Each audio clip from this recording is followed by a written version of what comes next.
Salut à tous et bienvenue sur Chronique du blindage. Aujourd'hui, une très belle nouveauté, une exclusivité. Voici le F35A Lightning 2 de chez Tamiya à l'échelle 1/48e. Alors une exclusivité envoyée par T2M que je remercie fortement. On va voir ce qui se passe dans la boîte. Alors, au niveau de cette boîte blanche, habituellement, la boîte blanche, c'est une boîte un peu particulière où il peut manquer certaines choses ou certaines choses ne sont pas finies.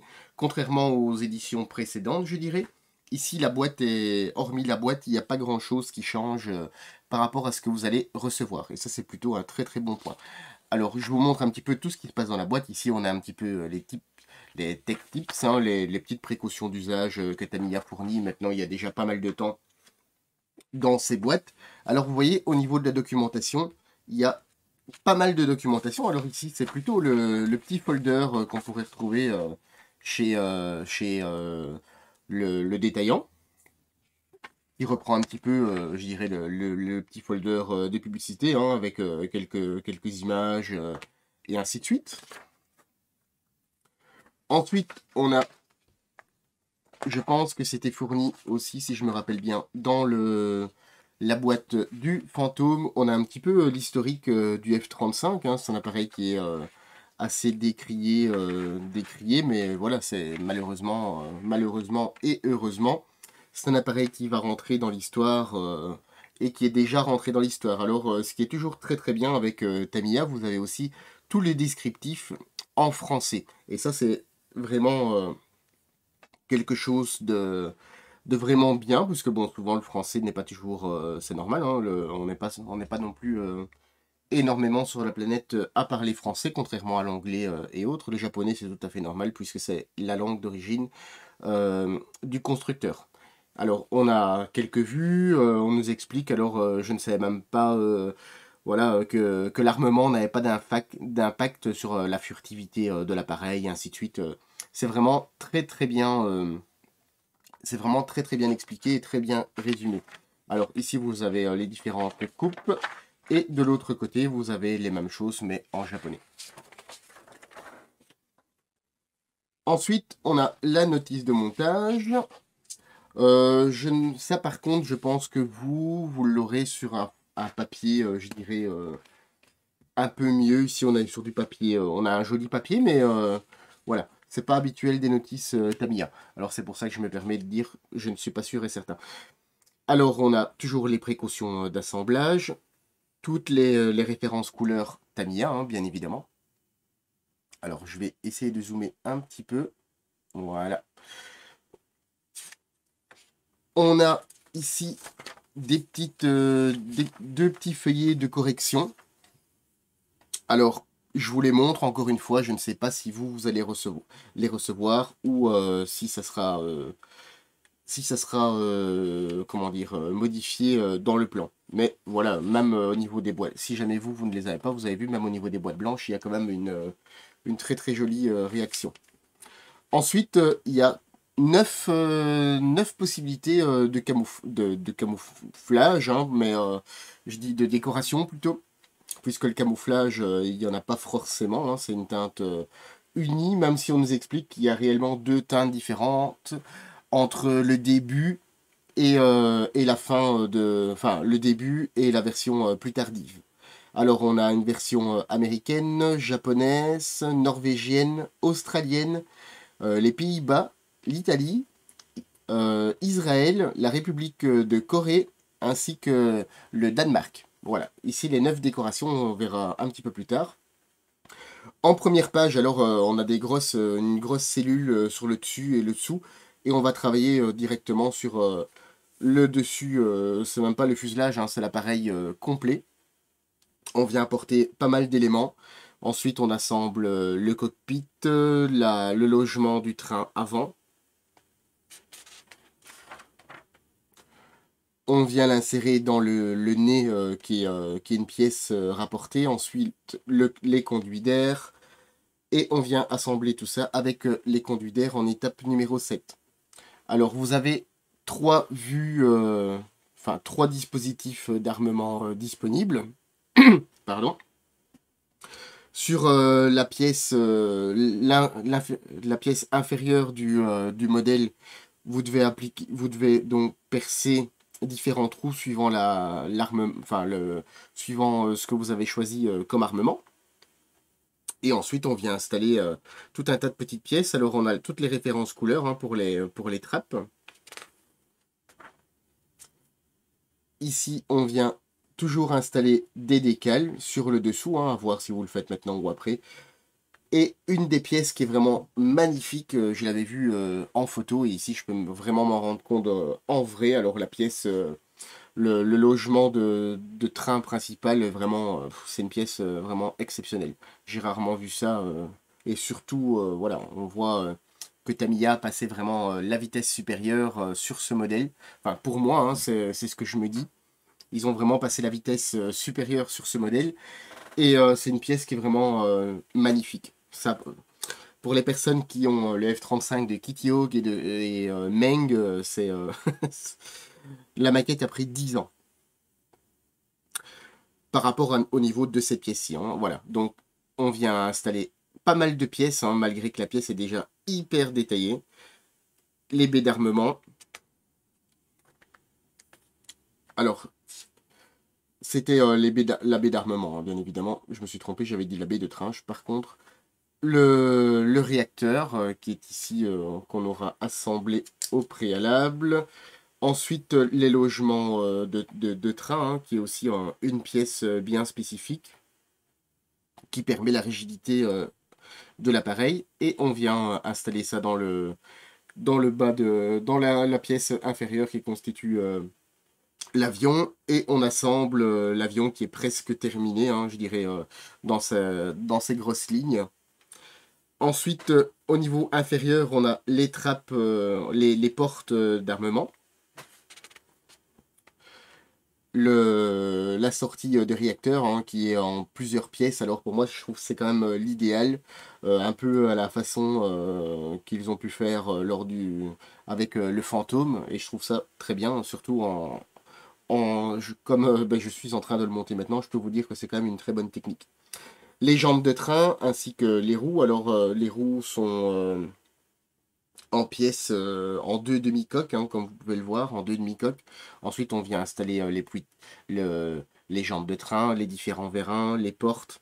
Alors, ici, on installe la jambe de train avant. Vous voyez, c'est une particule. C'est, je dirais, il faut faire attention. Voilà, et ça s'insère assez bizarrement, je dirais. Maintenant, en général, Tamiya, tout ça semble très très bien. Et on vient construire les trappes du train d'atterrissage principal. Et on repart sur l'avant avec le capteur EOTS. Et ici, on a différents petits décals et les masques adhésifs qui viennent se mettre ici dessus. Encore des vues avec les positions de trappe ouvertes ou fermées, hein, suivant ce que vous avez choisi. Et les trappes de baies d'armement. Alors les trappes de baies d'armement, je ne sais pas si on l'a déjà vu ici quelque part. Non, je pense que c'est un peu plus bas. Alors vous avez les trappes de baies d'armement ici. Il y en a encore les emports. Ensuite, toujours les emports. Et on commence l'armement, vous voyez, avec les différents décals. Et alors ici, vous avez les trappes d'armement gauche, de l'autre côté droite. Et alors quelque chose qui est vraiment pas mal, Tamiya fournit un axe métallique où vous pouvez donc tout simplement les laisser mobiles pour avoir un appareil qui a une forme vraiment hyper profilée, ou alors si vous voulez qu'on voie tout l'intérieur de la baie sans problème, elle s'est ouverte ou fermée sans aucun souci. Ensuite on a les flaps.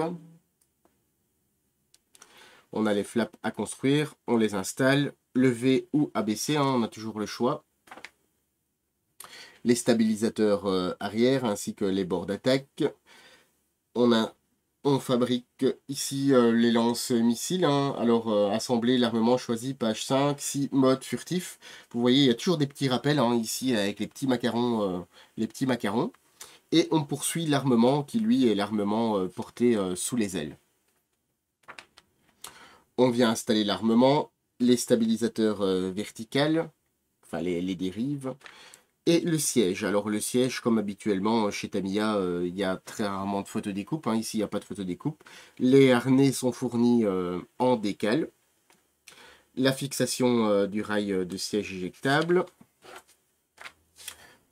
Le pilote, on a un pilote qui est fourni avec, on va voir ça plus tard. On a tout le tableau de bord, alors pas vraiment beaucoup de boutons, hein, c'est un appareil à l'ère de numérique.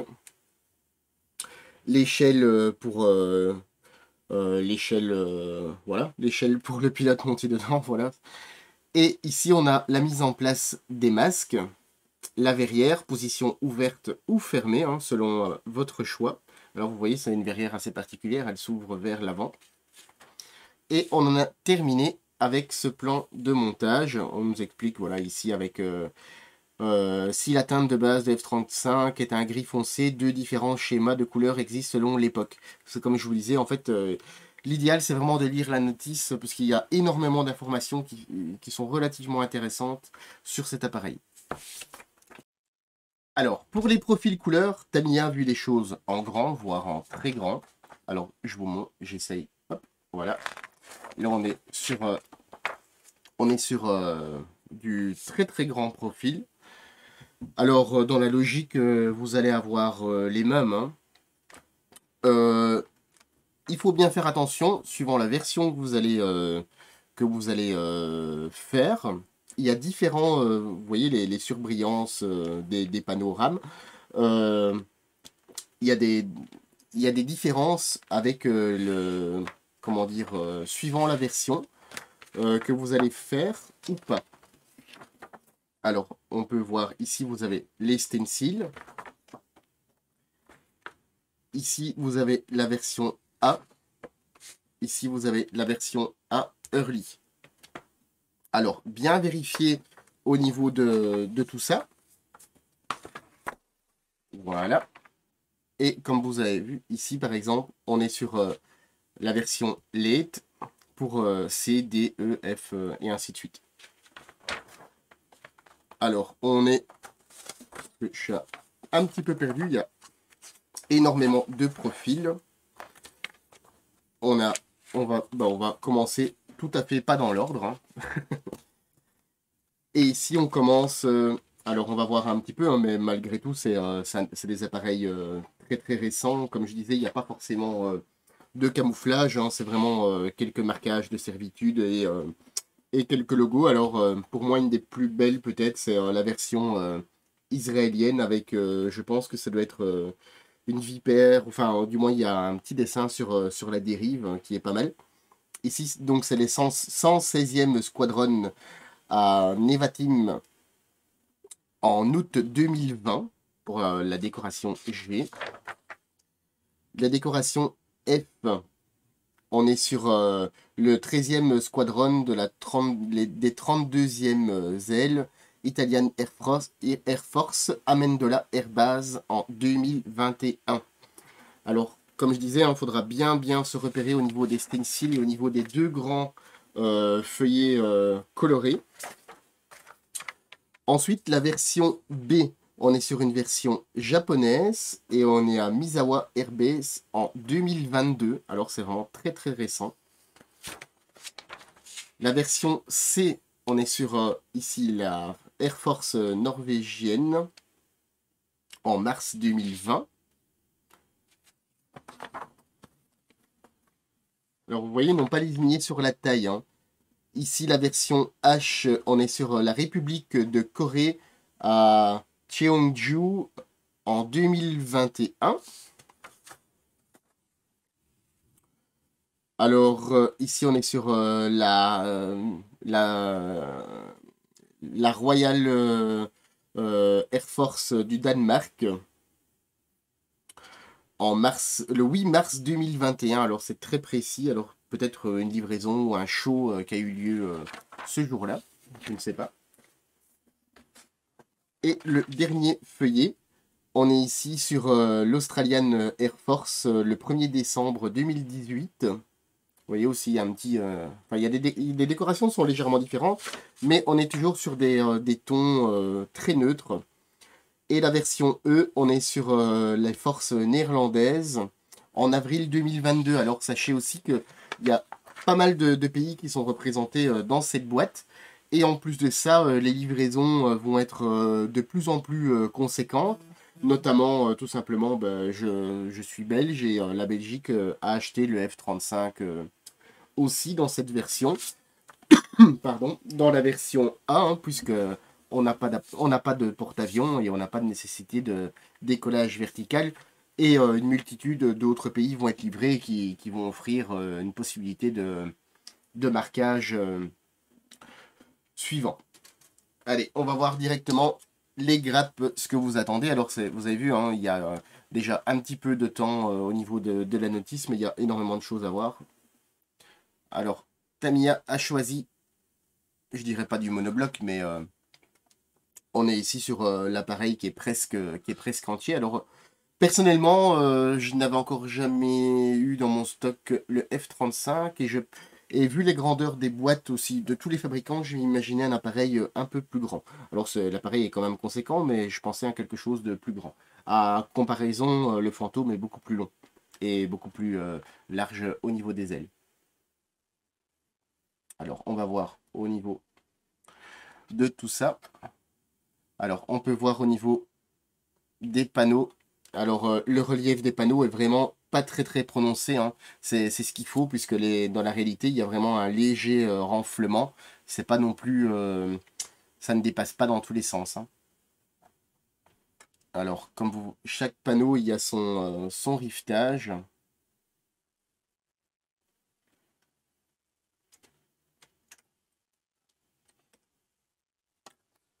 Voilà, vous voyez au niveau du rivetage sur chaque panneau. Alors, c'est un appareil qui est ultra lisse, hein, puisqu'il est furtif, bien évidemment.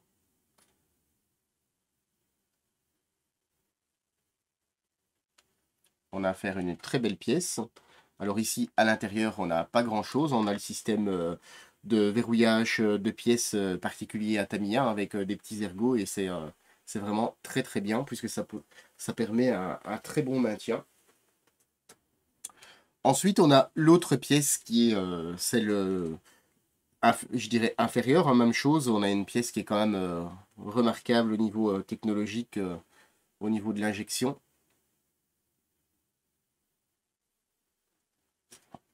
Alors vous voyez, tous les panneaux sont très bien représentés. On a les bosselages, c'est vraiment magnifique.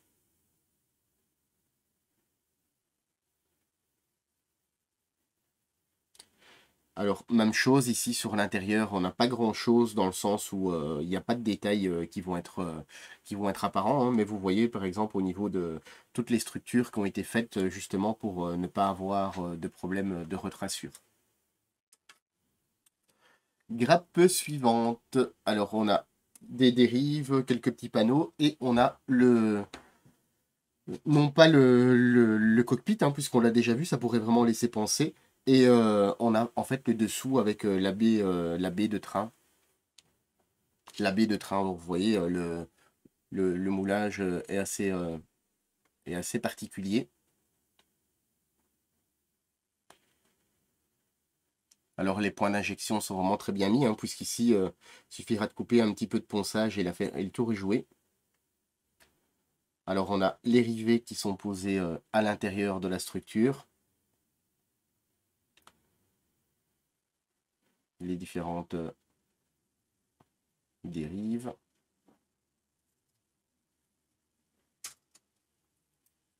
Ensuite, des grappes comme ceci, on en a deux, hein. C'est des grappes où il y a l'armement, une partie des réacteurs, enfin de sortie de tuyères. Alors ici, on a le système d'emport, alors l'armement en deux parties, à venir encoller. Alors avec du Tamiya, on a toujours moyen d'avoir du très beau résultat, hein. On a un moulage qui est vraiment très propre et très net. On a ici une partie des roues, alors vous voyez, elle est complètement ajourée. Alors il n'y a pas de méplat, mais bon, c'est pas ce qu'il y a de plus difficile à faire. Alors vous voyez, au niveau de tout ce qui est les petites pièces, alors ici on a les sorties de tuyères, sont vraiment magnifiques. À venir en coller en deux parties. On a ici, vous avez la partie interne qu'on voit ici. Alors c'est toujours très bien si jamais pour la mise en couleur à l'intérieur. Ici on part sur une grappe qui est aussi avec les différents stabilisateurs, les volets. On a la baie de train avant qui est complétée par ses parois, le train d'atterrissage principal, les roues du train, enfin la roue du train d'atterrissage avant. Alors, un petit aperçu. Alors, vous voyez, au niveau de la baie de train, avant, hein, c'est une très belle pièce déjà avec le gaufrage. Alors, au niveau de la ligne de moulage, elle est vraiment hyper fine. L'ajustement des moules est vraiment parfait. Ici, on a les cloisons. Tout ce qui est volé, alors on a des pièces qui sont très très lisses, hein. Hormis ici des bords. Ici, par exemple, voilà, on a les dérives. Alors, elles sont moulées en deux parties, hein, et elles viennent sans coller. Vous avez différents petits ergots, c'est vraiment très bien conçu. Et ici, par exemple, vous allez venir mettre la pièce à l'intérieur, hein. Ça, c'est, vous voyez, cette pièce-ci vient se mettre à l'intérieur. Et ça, c'est très bien pensé. Ça permet, au niveau des jonctions, d'être très très faible. D'avoir un jeu très faible. Alors ici, on a des trappes. On a des trappes et comme vous voyez, il y a 4 pastilles d'éjection à l'intérieur. Alors elles seront quand même relativement faciles à enlever puisqu'elles sont très très faibles. Elles sont pas du tout profondes. D'ailleurs honnêtement, hormis maintenant en pleine lumière, autrement je ne les avais même pas vues. On a des pièces qui sont hyper fines. Alors on rentre, je dirais pas dans le vif du sujet, mais dans les pièces un peu plus conséquentes et précises. Alors on a l'autre partie des roues, le siège éjectable, le pilote, la baignoire. Ici on a l'énorme pièce qui compose le train d'atterrissage, enfin la baie de train d'atterrissage, les différents vérins, l'échelle. Voilà, on va voir ça de plus près.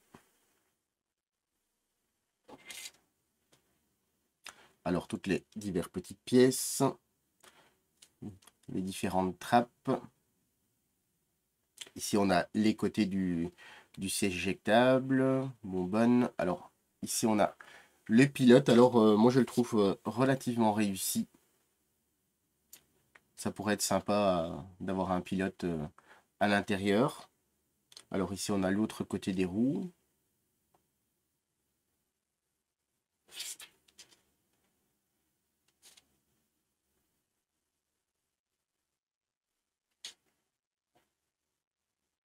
Vous voyez les différentes trappes, l'échelle, la casquette de tableau de bord. On a le tableau de bord qui est ici, hein. Comme vous voyez, il n'y a pas grand chose, hein, puisque ça va venir avec un énorme écran. On part de l'autre côté. Ici on a l'intérieur de la baignoire.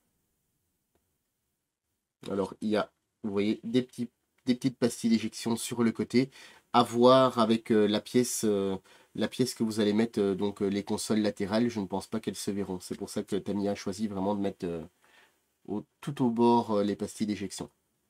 Alors ici on a l'envers de la pièce qui constitue les puits de train. Et comme vous voyez ici, il y a le câblage, hein, qui est en partie restitué, puisqu'on va venir ajouter pas mal de choses dedans.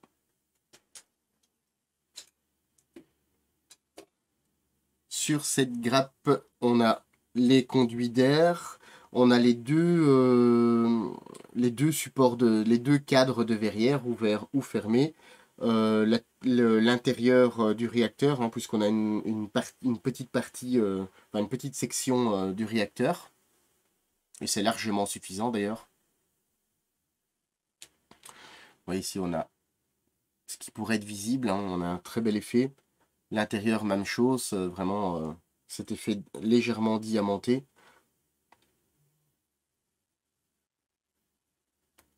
Alors ici, on a les conduits d'air, les deux cadres de verrière, ouverts ou fermés. Alors, vous voyez que les détails sont différents, hein, suivant si c'est ouvert ou fermé. Ici, l'intérieur des trappes, hein, quelques petites pastilles d'éjection à venir gommer. Mais on a déjà vu bien pire. Et la dernière grappe de plastique gris. Alors, pour moi, la plus belle pièce du kit. Même, elles sont toutes belles, mais cette pièce-ci est vraiment magnifique. Alors, on va la voir tout de suite. C'est la baie d'armement. Alors, elle a été, on l'a souvent vue hein, sur les réseaux sociaux et autres. Et ici, maintenant que je l'ai devant moi, je peux vous dire, elle est vraiment magnifique. Alors, aucune pastille d'éjection ni rien hein, là-dedans. C'est une pièce qui est vraiment superbe. Et en plus de ça, vous allez encore venir mettre des éléments à l'intérieur. Alors, c'est vraiment... voilà, on voit que la Tamiya a vraiment fait très très très fort. Si jamais vous êtes curieux, allez voir une revue pour le F-35 de chez Meng ou Kitty Hawk et regardez la baie d'armement, vous allez être un peu étonné des différences. Alors ici on a les différentes trappes. Ici on a encore une partie hein, qui vient se mettre dans la baie d'armement qui est tout aussi remplie. Alors au niveau des trappes, vous voyez il y a les parties externes et ici on a les parties internes. Alors on a aussi hein, quelques petites pastilles d'éjection à venir gommer. Alors je pense que c'est dû fait à la courbure des pièces dans l'obligation en fait.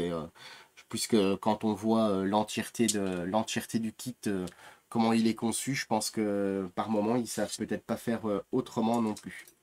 Alors comme je le disais, il y a les deux tiges métalliques pour pouvoir laisser pour pouvoir laisser mobiles les trappes d'armement. Ensuite, on a la verrière qui est déjà teintée. Ça, c'est un très gros plus aussi hein, pour les personnes qui n'oseraient peut-être pas passer un vernis légèrement argenté, légèrement doré. Alors, je ne sais pas si ça peut se voir à la caméra. Je ne sais pas si je mets un papier. Hop, un papier en dessous. Non, ça n'arrange pas les choses. On va essayer. Alors, comme vous pouvez, si vous le voyez, ici il y a une ligne. Attention, attention, c'est pas une ligne de. Il n'y a aucune ligne de moulage. En fait, c'est réellement un système dans la bulle. Hein. C'est pas, faut surtout pas venir gommer ça. D'ailleurs, on doit venir poser des décals suivant ces lignes. Alors, la bulle, elle est magnifique, elle est hyper limpide. Et en plus, l'avantage, elle est déjà moulée dans la teinte que vous devez avoir. Alors, on a une autre petite grappe de partie transparente. Et là, on reprend différentes petites lampes, le système de vision et ainsi de suite. Alors, on a de très belles pièces aussi, hein, parce que même sur les parties transparentes, hop, ici, comme on peut voir, voilà, sur le rebord, on voit il y a tout le rivetage qui a été fait. Enfin, voilà, c'est vraiment relativement joli. Enfin, relativement, non, c'est très joli. Voilà, je mets ça de côté. Ensuite, on a les masques à venir découper, hein, puisque chez Tamiya, bien souvent, enfin, les masques sont fournis maintenant, mais il faut venir les découper soi-même. Alors, c'est pas forcément un problème. L'avantage, on a quand même le gabarit. Et ça, c'est un très grand plus. Ensuite, au niveau des décals, alors au niveau des décals, vous en avez pas mal. Alors, voilà, ici, on va voir. En plan large, au niveau des décals, ce que vous avez. Alors, ici, il y a une planche qui est plus grande qu'une feuille A4.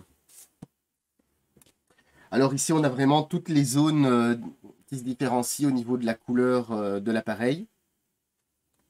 Alors on peut voir comment dire, le film est vraiment découpé au ras de la pièce. Alors à voir si certaines, je pense que c'est peut-être intéressant de venir apposer le décal, mais non, certaines autres, peuvent être présentés en peinture en se servant des décals comme guide. Mais vous voyez que Tamiya n'a pas réchiné sur les décals, hein. Je pense que c'est la première fois que je vois autant de décalcomanie dans un kit Tamiya. Ensuite, il y a une petite planche corrective de décalcomanie hein, qui remplace le 130 et le 141. On a ici la planche qui comporte principalement les stencils ainsi que le tableau de bord, enfin les écrans du moins. On a ici affaire à une planche qui est un peu plus réduite mais qui est très très bien imprimée, hein, vous voyez. Alors on a les harnais, le harnais, les différentes consoles, les marquages du GBU 31, de l'AIM 120C et du GBU 12 ainsi que l'AIM 9X. Et sur cette troisième ou quatrième planche, on a les décals, je dirais, pour les décorations. Et alors ça c'est très très bien. Ici on a les décals génériques. Alors elles sont on les sent en dessous, on les met en dessous avec un très bon vernis puis un polissage, il n'y a aucun souci.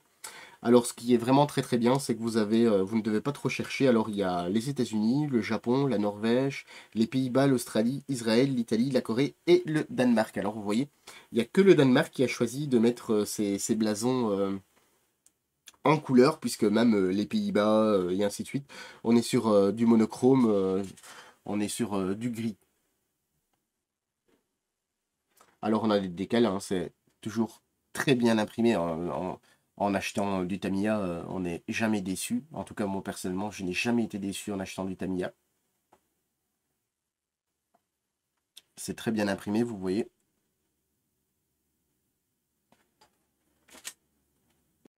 Alors voilà une revue qui se termine. Alors conclusion, ben, je suis pas du tout déçu d'avoir cette boîte, hein, puisque c'est moi personnellement je l'attendais. C'est un appareil que beaucoup de personnes n'aiment pas. Moi personnellement je le trouve assez joli, j'aime bien tout ce qui est relativement moderne, hein. Hormis ses défauts, pas du kit de la maquette, hein, mais du modèle réel, hein. Moi ça m'intéresse pas à ce niveau-là, c'est la maquette en elle-même qui m'intéresse. Alors comme vous avez pu le voir, c'est une très très très belle maquette Tamiya. Elle va bientôt être disponible chez tous vos revendeurs, hein. Et n'hésitez pas si vous voulez vous faire plaisir dans le moderne. Alors c'est un très bel appareil.